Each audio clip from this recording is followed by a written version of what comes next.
Philly, BEATZ. I mean, y'all hearing what I'm hearing. You know what I'm saying? Take a lot for a nigga to get inspired, man. So much bullshit out the tape, man. So much bubble gum. You know what I'm saying? I be having to get the urge to get in this bitch, man. You know what Sometimes you gotta let that thing ride, man. You know what I I mean? mean? Niggas be rushing this shit. It's like waking up sluggish from a long night after they go to the gym. And I still get in there and get the reps. Yeah. Let's get it. Rolling woods in my neck of the keeper, excellent, and my ethic is catch a move. You kill the editor, bully the bullies, prey on the predator, smoke that premium. Niggas ain't regular, get it and whipping and flipping, accelerator. Lecture sliding through in the Tesla, handle the rock like the professor. Felt the pressure for the lesser, everything coming together. So relentless, more endeavors, hustling more than ever. Better get yours together, fucking them whores together. Catching you and your boys together. Good connection with God, put you and the Lord together. Heaven gates, nigga.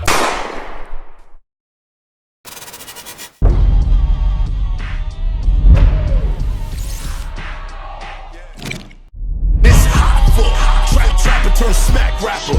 Only smack rapper that you know is smack rapper. We have a Brooklyn legend via Queens and Harlem and the Bronx and Staten Island. The man is as New York as the Chrysler Building, and he's got more stories than that. Ladies and gentlemen, you know him, you love him. You wish you could go to the party with him, because ain't no baby oil, just a lot of Hennessy. One time for the boy Ceasar. Thank you. That was a bit That was much. nice, Mac. That was nice, Mac. I'm trying to. Baby oil though, bro? Come on, son. Mac wrote I that left on his that way out. here. Come Mac was on. writing that. You can't get mad at what I don't say. Like, I gotta let me rock. Cease, what's good with you, bro? No, I'm good, man. I can't complain, bro. I mean, you could, but I don't know who would listen. Yeah, no one's gonna listen, man. No one complains on a nigga on top, man. It falls on deaf ears. You had rough times. Rough times? I wouldn't call it rough times. I would say went through hell. See, I was being nice because you said, on top of the game, but Nah, I gotta recognize nigga was at the bottom at one time. He got Canada Gooses and he came a minute ago. between that and I'm quiet. Talk to us. What's first of all, it's not often we get to talk to people who have gone through what you went through, especially from that side. We talk to rappers all the time who have bad contracts.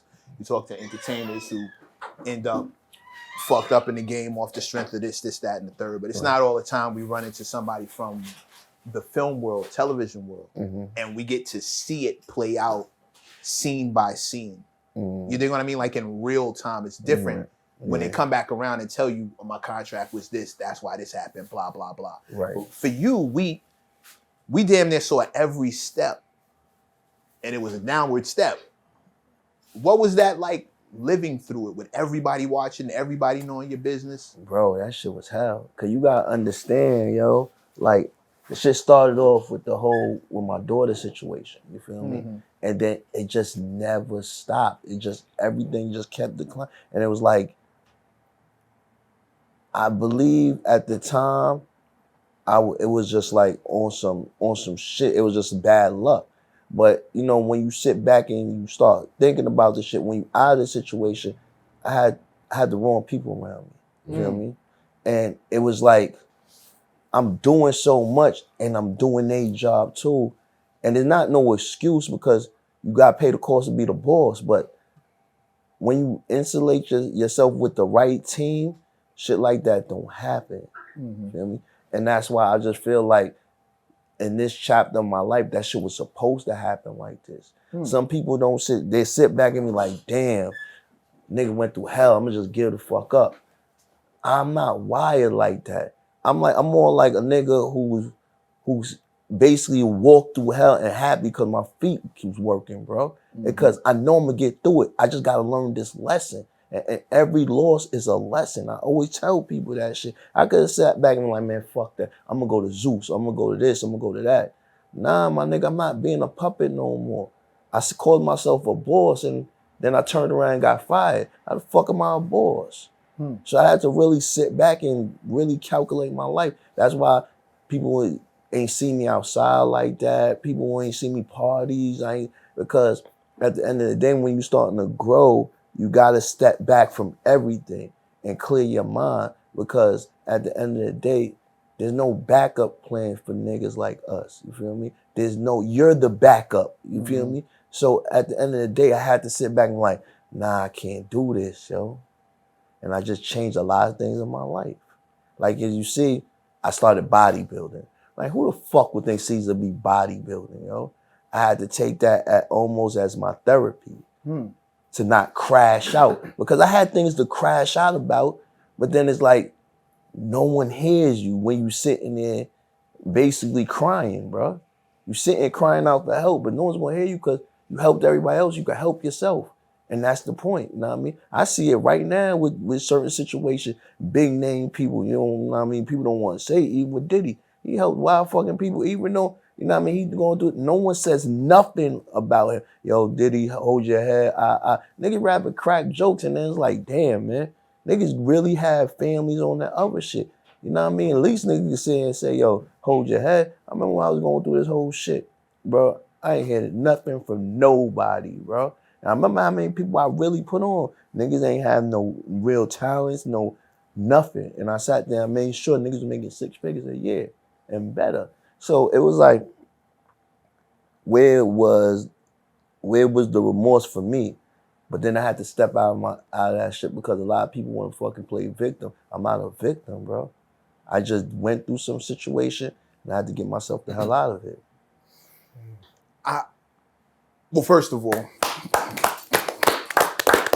good to see you on your feet. Good looking, bro. Like, first of all. Second of all, I'll get back to that.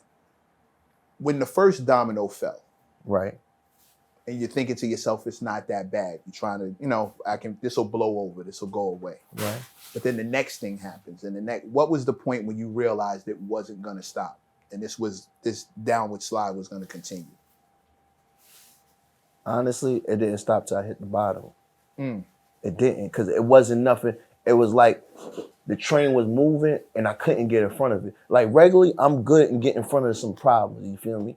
But I couldn't get in front of most of this shit because it wasn't nothing I could really do. It was people that was close to me doing this shit. And it was like, I couldn't see it coming. A lot of shit I didn't see coming. I'm like, oh, and they had me stuck to the point that I regressed in myself. I'm sitting here like, oh shit, this person did this shit to me. Oh shit, this person did this shit to me. I'm sitting back watching that shit.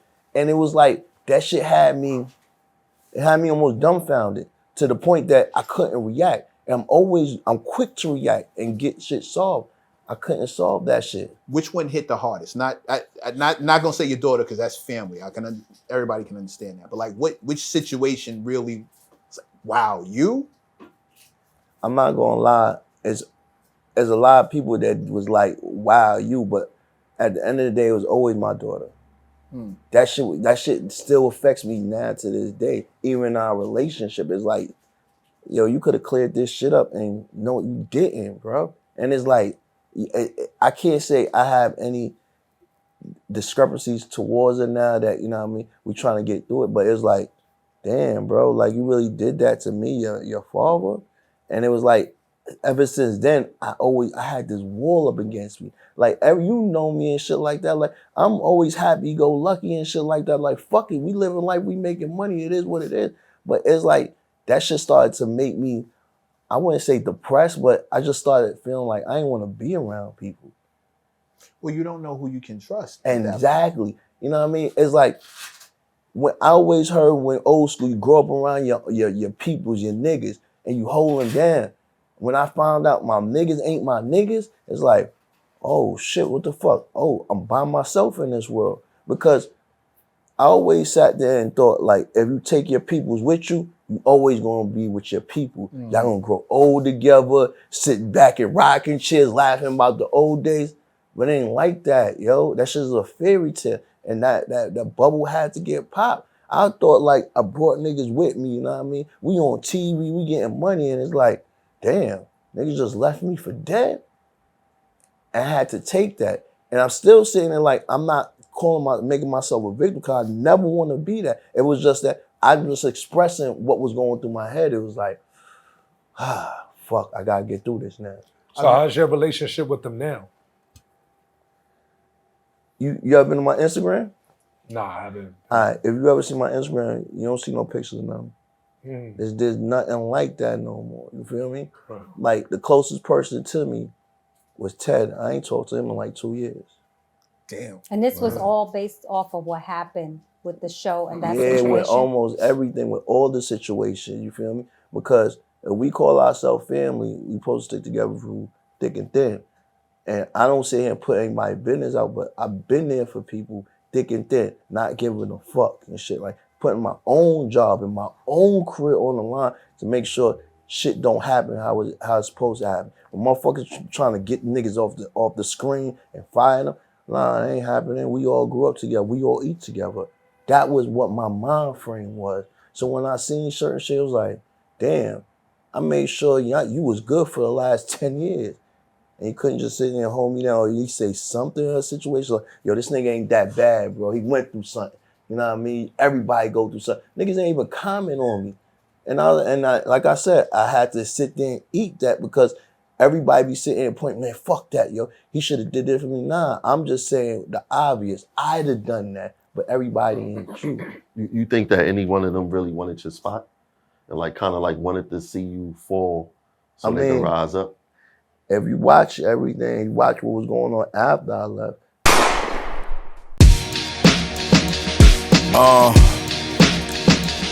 Yeah. Ha!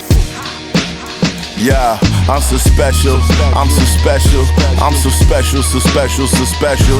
I'm like Ichigo, master in a red suit. This my Bankai form, I'm about to let loose. Better make your next move your best move. Straight out the gate, niggas gon' hate and try to test you. Watch who you with, who your mans, who you next to. If you take a hit with some assist like a nephew. You can never check us, homie, this a chess move. Wrote this on a little short bus, I'm so special. If Mav say get him, I'ma get him. Ain't no talking when I pull up. Park up, hop out, run down with my hood up. Now what the fuck are you hating for? Can't DFG get money anymore?